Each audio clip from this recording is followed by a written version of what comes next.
KPCC അധ്യക്ഷൻ നേരത്തെ മാധ്യമങ്ങളോട് സംസാരിച്ചിരുന്നു. അതിലേക്ക് പോയിട്ടുണ്ട്, എത്തിക്കൊണ്ടിരിക്കുന്നു. അതുപോലെ തന്നെ കാർഗേജി ഇന്ന് വൈകുന്നേരമാണ് ഡൽഹിയിലെത്തുന്നത്.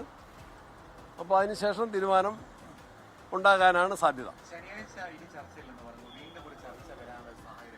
അതെനിക്കൊന്നും പറയാൻ കഴിയില്ല, വെളുത്ത പുക പ്രതീക്ഷിക്കുകയാണ്. ഞാനതിന് താമസമിന ഉണ്ടാകുമെന്ന് പ്രതീക്ഷിക്കുന്നു. തുടങ്ങുന്നതൊക്കെ എങ്ങനെ? അതിപ്പോ നേതാവായിട്ട് നിശ്ചയിക്കപ്പെടുന്നയാള് ഗവർണറെ കണ്ടാണ് സത്യപ്രതിജ്ഞയുടെ സ്ഥാനം ചെയ്യിക്കുന്നത്. അതതിന്റെ ഡ്യൂ പ്രോസസ്സ് നടക്കും.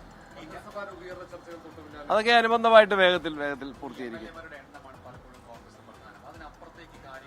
എല്ലാ കാര്യങ്ങളും നിരീക്ഷിക്കാൻ, പരിശോധിക്കാൻ, പരിഗണിക്കാൻ, ഉചിതമായ തീരുമാനമെടുക്കാൻ ഹൈക്കമാൻഡിന് കഴിയുമല്ലോ.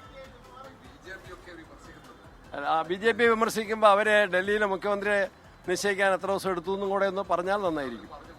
അവർ പറയേണ്ടത് 50 ദിവസം എടുത്തു ഡൽഹിയിലെ മുഖ്യമന്ത്രിയെ നിശ്ചയിക്കാൻ എന്നാണ്. ഏതായാലും അതിന്റെ പകുതി പോലും ദിവസം കോൺഗ്രസിന് എടുക്കേണ്ടി വരില്ല.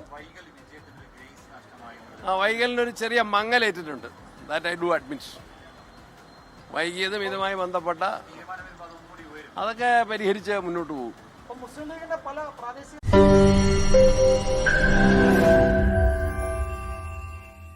ലോകത്തെവിടെയായാലും ഏത് സമയത്തും 24 വാർത്തകളും ഓഗ്മെന്റഡ് റിയാലിറ്റി പാക്കേജുകളും എക്സ്പ്ലെയിനറുകളും വിശദമായി കാണാൻ ഞങ്ങളുടെ യൂട്യൂബ് ചാനൽ നിങ്ങൾക്ക് സബ്സ്ക്രൈബ് ചെയ്യാം.